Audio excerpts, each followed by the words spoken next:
మహేష్ తో రాజమౌళి తెరకెక్కిస్తున్న సినిమా వారణాసి ఇప్పుడు కాంట్రవర్సీకి క్యారెక్టర్స్ గా మారింది. అయితే ఈ చిత్రంలో సూపర్ స్టార్ ను శ్రీరాముడిగా చూపించబోతున్నాను అంటూ జగన్న స్టేట్మెంట్ ఇవ్వడంతో వారణాసి మరింత స్పెషల్ గా మారింది.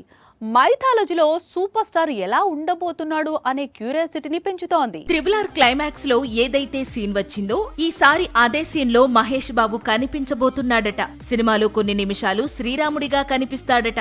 అంటే రాజమౌళి ఈసారి మైథాలజీ టచ్ ఉన్న మూవీనే తెరకెక్కిస్తున్నాడని విషయం బయటకు వచ్చేసింది. తెలుగు వారికి రాముడైనా కృష్ణుడైనా ఎన్టీఆర్. ఆ తరువాత ఆ పాత్రను చాలా మంది నటులు పోషించారు. ఈ తరంలో మాత్రం ఆల్రెడీ ఆదిపురుష్ మూవీలో ప్రభాస్ కనిపించాడు. ఇప్పుడు మహేష్ బాబు వంతు వచ్చింది. కొత్త చిత్రంలో క్లైమాక్స్ లో సూపర్ స్టార్ రాముడిగా దర్శనమిస్తాడట. ఇదే మూవీకి హైలైట్ అట. ఇక ఈ చిత్రాన్ని దాదాపు 1200 కోట్ల బడ్జెట్ తో తెరకెక్కిస్తున్నట్లు ప్రచారం సాగుతోన్న సంగతి తెలిసిందే. సాక్షి టీవీ ప్రసారాలను నిలిపివేయటం చట్టరీత్యా నేరం. సాక్షి టీవీ ప్రసారాల కోసం మీ స్థానిక కేబుల్ ఆపరేటర్ను వెంటనే సంప్రదించండి.